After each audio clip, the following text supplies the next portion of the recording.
ഇപ്പോൾ E P Jayarajan ഇന്നലെ താങ്കളെക്കുറിച്ച് കുറേ നല്ല കാര്യങ്ങൾ പറഞ്ഞു. അദ്ദേഹം ഉത്തമനായ സ്ഥാനാർത്ഥിയാണ്, ഊതിക്കാച്ചിയ പൊന്നാണ് എന്നൊക്കെയാണ് അദ്ദേഹം പറഞ്ഞത്.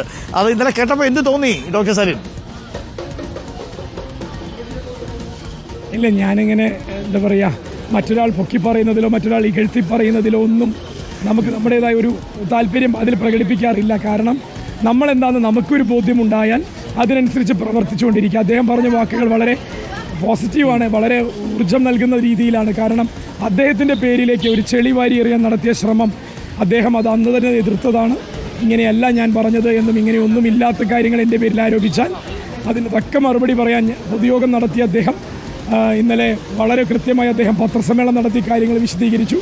ഞങ്ങൾ തമ്മിൽ ഇന്നലെ നേരിട്ട് കണ്ടു, സംസാരിച്ചു. അപ്പോൾ അതുകൊണ്ട് തന്നെ കേരളത്തിൻ്റെ പൊതുസമൂഹത്തിന് മുന്നിൽ വളരെ കൃത്യമായി എന്താണ് എന്നുള്ളത് ഇ പി ജയരാജൻ സഖാവ് അത് വളരെ വ്യക്തമാക്കിയതിൽ സന്തോഷം കൂടി ഞാൻ രേഖപ്പെടുത്തുകയാണ്.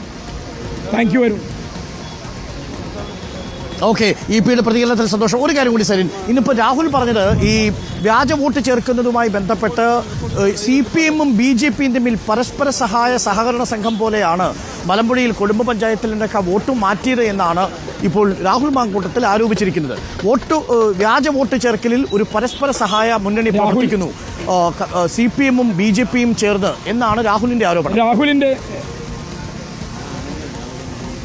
രാഹുൽ എന്ന് പറയുന്ന എതിർ സ്ഥാനാർത്ഥി, UDF-ന്റെ സ്ഥാനാർത്ഥി അടിമുടി വ്യാജനാണെന്ന് കേരളത്തിൻ്റെ പൊതുസമൂഹത്തിന് മുഴുവൻ അറിയാം.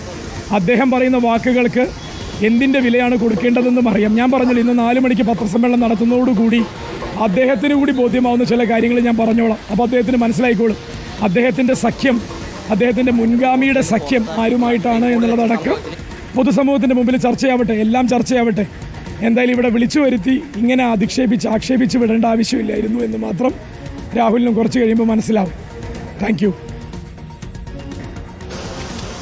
ഓക്കെ, അപ്പോൾ സരിൻ ഗംഭീരമാവട്ടെ. പ്രചരണം അവസാന ലാപ്പിലാണെന്ന് എനിക്കറിയാം. നമുക്ക് കൽപ്പാത്തിയിൽ വെച്ച് നേരിട്ട് കാണാം. Thank you doctor Sarin. Doctor P സരിനാണ് നമുക്കൊപ്പം ചേർന്നത്. സരിൻ വ്യക്തമായ ഉത്തരങ്ങൾ പറയുന്നു. ഇന്ന് 4 മണിക്ക് സരിൻ്റെ ഈ ആരോപണ വിധേയമായ വീടുണ്ടല്ലോ കൃഷ്ണ, അത് 27-ാം വാർഡിലാണ്. അത് നമ്മൾ ഇന്നലെ സ്ഥിരീകരിച്ചിരുന്നു. നമ്മളിപ്പോൾ ഒരു കാഴ്ച